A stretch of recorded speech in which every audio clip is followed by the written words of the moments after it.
Hello everyone, আসসালামু আলাইকুম। তো এই ভিডিওতে আমরা আলোচনা করব হুকের সূত্র নিয়ে।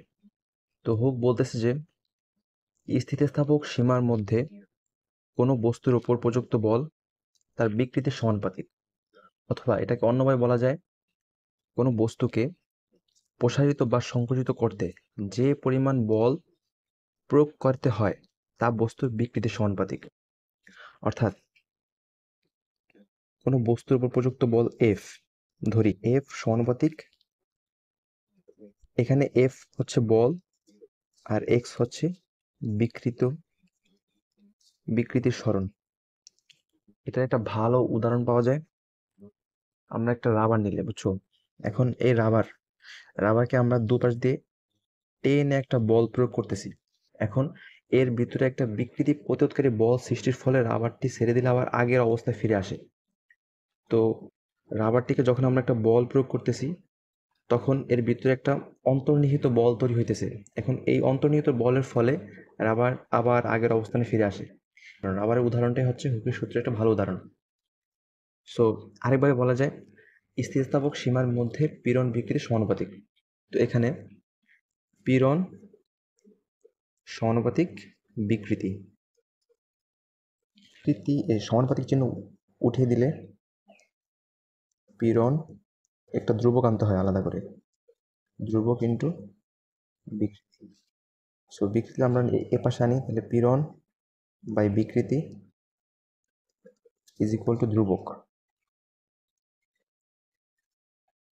এটাকে আমরা প্রকাশ করি যে ওয়াই, ধ্রুবককে আমরা সবসময় লিখবো ওয়াই দ্বারা। ওয়াই হচ্ছে ইয়াং মডুলাস, এর মান 2 × 10⁻11 নিউটন পার মিটার ইনভার্স 2। আর পীড়নটা কি? পীড়ন হচ্ছে একক ক্ষেত্রফলে প্রযুক্ত বল, অর্থাৎ পীড়ন ইজ ইকুয়াল টু F/A। একক ক্ষেত্রফলে যে পরিমাণ বল প্রযুক্ত হয় তাই পীড়ন। আর বিকৃতি কি? বিকৃতি হচ্ছে L/L, অর্থাৎ একক দৈর্ঘ্যের ওপর একক বল প্রযুক্তর ফলে যে পরিমাণ দৈর্ঘ্য প্রসারিত হয় তাই হলো বিকৃতি। সো আমরা ইয়াং মডুলাসের একটা সূত্র জানি, y is equal to F/A যেটা পীড়ন বাই L/L যেটা বিকৃতি। অর্থাৎ এটাকে লেখা যায় F/A ইন্টু L/L, অর্থাৎ FL/AL। মাস্ট মুখস্থ করতে হবে। তো এই ছিল হুকের সূত্র।